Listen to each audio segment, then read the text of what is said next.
ಕೋಡುಬಳೆ ಅಂದ್ರೆ ಅಡುಕಲೆ.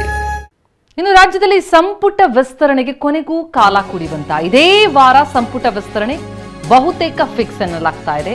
ಮತ್ತೆ ದೆಹಲಿಯತ್ತ ಸಿಎಂ ಡಿಕೆಶಿ, ಮಾಜಿ ಸಿಎಂ ಸಿದ್ದರಾಮಯ್ಯ ಪ್ರಯಾಣ ಬೆಳೆಸ್ತಾ ಇದ್ದು ಇವತ್ತು ದೆಹಲಿಗೆ ಫ್ಲೈಟ್ ಹತ್ತಲಿದ್ದಾರೆ ಡಿಕೆಶಿ ಮತ್ತು ಸಿದ್ದರಾಮಯ್ಯ.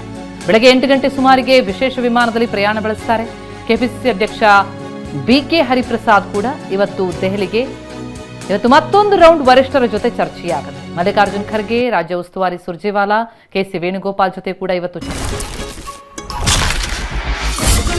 ಸಾಂಪ್ರದಾಯಿಕ ರೆಸಿಪಿ, ಮತ್ತಷ್ಟು ಬೇಕೆನಿಸುವ ರುಚಿ. ಕೋಡುಬಳೆ ಅಂದ್ರೆ ಅಡುಕಲೆ. ಚರ್ಚೆಯಾಗಲಿದ್ದು ಹೈ ವೋಲ್ಟೇಜ್ ಚರ್ಚೆ. ಸಂಪುಟ ವಿಸ್ತರಣೆಗೆ ಕೊನೆಗೂ ಕಾಲ ಕೂಡಿ ಬಂತ ಅಂತ ಅನಿಸ್ತಿದೆ. ಪಟ್ಟಿ ಒಂದಿಷ್ಟು ಮಾನದಂಡಗಳೊಂದಿಗೆ ಸಿದ್ಧ ಆಗ್ತಾ ಇದೆ. ಅದಕ್ಕೆ ಸಂಬಂಧಪಟ್ಟಂತೆ ಒಂದು ಫೈನಲ್ ಡಿಸಿಷನ್ಗೆ ಬರುವುದಕ್ಕೆ ರಾಜ್ಯ ನಾಯಕರು ದೆಹಲಿಯತ್ತ ಪ್ರಯಾಣ ಬೆಳೆಸಿದ್ದು ದೆಹಲಿಗೆ ಫ್ಲೈಟ್ ಹತ್ತಾ ಇದ್ದಾರೆ ಸಿಎಂ ಮತ್ತು ಮಾಜಿ ಸಿಎಂ. ಟೈಮ್ ಇಲ್ಲ, ಆಕ್ಚುಲಿ ನಾನು ಡೆಲ್ಲಿಗೆ ಹೋಗ್ಬೇಕಾಗಿತ್ತು, ಆದ್ರೆ ನಿಮ್ಗೆ ಮಾತು ಕೊಟ್ಬಿಟ್ಟಿದ್ದೆ ಬರ್ತೀನಿ ಅಂತ. ನಾನು ಸಿದ್ದರಾಮಯ್ಯ ಹೋಗ್ತಾ ಇದ್ದೀವಿ. ಸಂಪುಟ ಪುನರ್ರಚನೆ ಹೊಸದಾಗಿ ಎಕ್ಸ್ಪ್ಯಾಂಡ್ ಮಾಡಬೇಕಾಗಿದೆ, ಬಹಳ ಲೇಟ್ ಆಗೋಯ್ತು. ಸೊ ಹಂಗೆ ನಾವೆಲ್ಲ ಪ್ರಜಾಪ್ರಭುತ್ವ ವ್ಯವಸ್ಥೆಯಲ್ಲಿ ಕೆಲಸ ಮಾಡ್ತಾ ಇದ್ದೇವೆ. ನಂದು ಟೈಮ್ ಇಲ್ಲ, ಆಕ್ಚುಲಿ ನಾನು ಡೆಲ್ಲಿಗೆ ಹೋಗ್ಬೇಕಾಗಿತ್ತು, ಆದ್ರೆ ನಿಮ್ಗೆ ಮಾತು ಕೊಟ್ಬಿಟ್ಟಿದ್ದೆ ಬರ್ತೀನಿ ಅಂತ. ನಾನು ಸಿದ್ದರಾಮಯ್ಯ ಹೋಗ್ತಾ ಇದ್ದೀವಿ. ಸಂಪುಟ ಪುನರ್ರಚನೆ ಹೊಸದಾಗಿ ಎಕ್ಸ್ಪ್ಯಾಂಡ್ ಮಾಡಬೇಕಾಗಿದೆ, ಬಹಳ ಲೇಟ್ ಆಗೋಯ್ತು. ಸೊ ಹಂಗೆ ನಾವೆಲ್ಲ ಪ್ರಜಾಪ್ರಭುತ್ವ ವ್ಯವಸ್ಥೆಯಲ್ಲಿ ಕೆಲಸ ಮಾಡ್ತಾ ಇದ್ದೇವೆ. ಈ ನೂತನ ಸಚಿವರ ಪಟ್ಟಿ ಹೇಗಿರುತ್ತೆ? ಎಷ್ಟು ಮಂದಿ ಹೊಸಬ್ರು, ಎಷ್ಟು ಮಂದಿ ಹಳಬರಿಗೆ ಸ್ಥಾನ? ಡಿಕೆಶಿ ಲಿಸ್ಟ್ಗೆ ಆದ್ಯತೆನಾ, ಸಿದ್ದರಾಮಯ್ಯ ಅವರ ಪಟ್ಟಿಗೆ ಆದ್ಯತೆನಾ?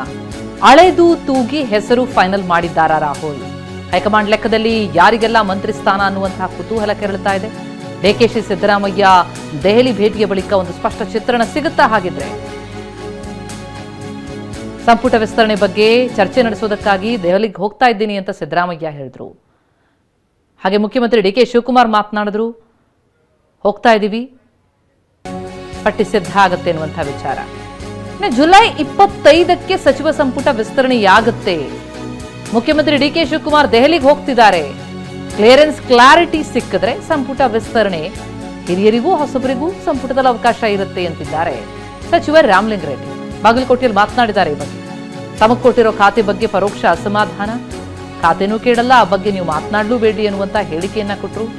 ಅದಕ್ಕೆ ಬಗ್ಗೆ ಪ್ರತಿಕ್ರಿಯಿಸೋದಕ್ಕೆ ನಿರಾಕರಿಸಿದ್ರು. ಆದರೆ ಸಂಪುಟ ವಿಸ್ತರಣೆ ಕುರಿತಂತೆ ಶೀಘ್ರದಲ್ಲಾಗುತ್ತೆ, ಜುಲೈ 25ಕ್ಕೆ ವಿಸ್ತರಣೆಯಾಗುತ್ತೆ ಎನ್ನುವಂಥ ಹೇಳಿಕೆ ಕೊಟ್ಟಿದ್ದಾರೆ ಸಚಿವ ರಾಮಲಿಂಗಾರೆಡ್ಡಿ.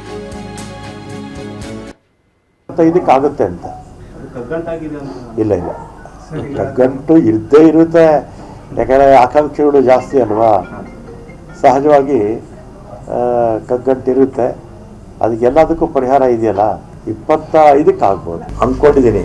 ಮುಖ್ಯಮಂತ್ರಿ ಹೇಳಿದ್ರು ಡೆಲ್ಲಿಗೆ ಹೋಗ್ತಾ ಇದ್ದೀನಿ, ಕ್ಲಾರಿಟಿ ಸಿಕ್ಕಿದ್ರೆ 25ಕ್ಕೆ ಮಾಡೋಣ ಅಂತ ಹೇಳಿದ್ದಾರೆ. ಹಿರಿಯರಿಗೂ ಇದೆ, ಅಲ್ಲ ಹಿರಿಯರಿಗೂ ಇದೆ, ಹೊಸಬರಿಗೂ ಅವಕಾಶ ಇದೆ. ಇನ್ನು ಸಚಿವಾಕಾಂಕ್ಷಿಗಳು ದೆಹಲಿಯಲ್ಲೇ ಬೀಡ್ಬಿಟ್ಟಿದ್ದಾರೆ. ಬಸವರಾಜ ರಾಯರೆಡ್ಡಿ, ಎಚ್.ಕೆ. ಪಾಟೀಲ್, ಆರ್.ಬಿ. ತಿಮ್ಮಾಪುರ, ವಿಜಯಾನಂದ ಕಾಶಪ್ಪನವರ್, ಸಲೀಂ ಅಹಮದ್, ಎಂ.ವೈ. ಪಾಟೀಲ್ ಜೊತೆಗೆ ಪಿಎಂ ನರೇಂದ್ರ ಸ್ವಾಮಿ, ಸುಧಾಮ್ ದಾಸ್ ಇವರೆಲ್ಲ ದೆಹಲಿಯಲ್ಲೇ ವಾಸ್ತವ್ಯ. ಇವತ್ತೂ ಕೂಡ ದೆಹಲಿಗೆ ಹಲವು ಸಚಿವಾಕಾಂಕ್ಷಿಗಳು ತೆರಳುತ್ತಾ ಇದ್ದಾರೆ.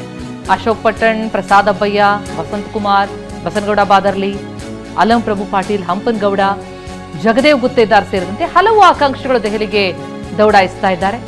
ಜೊತೆಗೆ ಇವತ್ತು ಎಐಸಿಸಿ ಅಧ್ಯಕ್ಷ ಮಲ್ಲಿಕಾರ್ಜುನ್ ಖರ್ಗೆ ಅವರ ಜನ್ಮದಿನ. ಹೀಗಾಗಿ ಸಚಿವಾಕಾಂಕ್ಷಿಗಳ ದೊಡ್ಡ ಪಟ್ಟಿ. ಈಗಾಗಲೇ ಹಲವರು ದೆಹಲಿಯಲ್ಲೇ ಇದ್ರೆ ಇನ್ನು ಹಲವರು ದೆಹಲಿಯತ್ತ ಮುಖ ಮಾಡಿದ್ದಾರೆ. ಒಂದು ಪಟ್ಟಿ ಸಿದ್ಧ ಆಗ್ತಾ ಇದೆ. ಅದರಲ್ಲಿ ತಮ್ಮ ಹೆಸರು ಸೇರಿಸುವಂತಹ ಪ್ರಯತ್ನ ಆ ಲಾಬಿಯಲ್ಲಿ ಸಚಿವಾಕಾಂಕ್ಷಿಗಳು ನಿರತರಾಗಿದ್ದಾರೆ. 1.5 ತಿಂಗಳಾಯಿತು ಡಿಕೆ ಸರ್ಕಾರ ಬಂದು. ಈಗ ಅದಕ್ಕೆ ಸಂಪುಟ ವಿಸ್ತರಣೆಗೆ ಸಮಯ ಸನ್ನಿಹಿತ ಆದಂತಿದೆ. ಯಾರಿಗೆ ಅವಕಾಶ ಅನ್ನೋದೇ ಕುತೂಹಲ.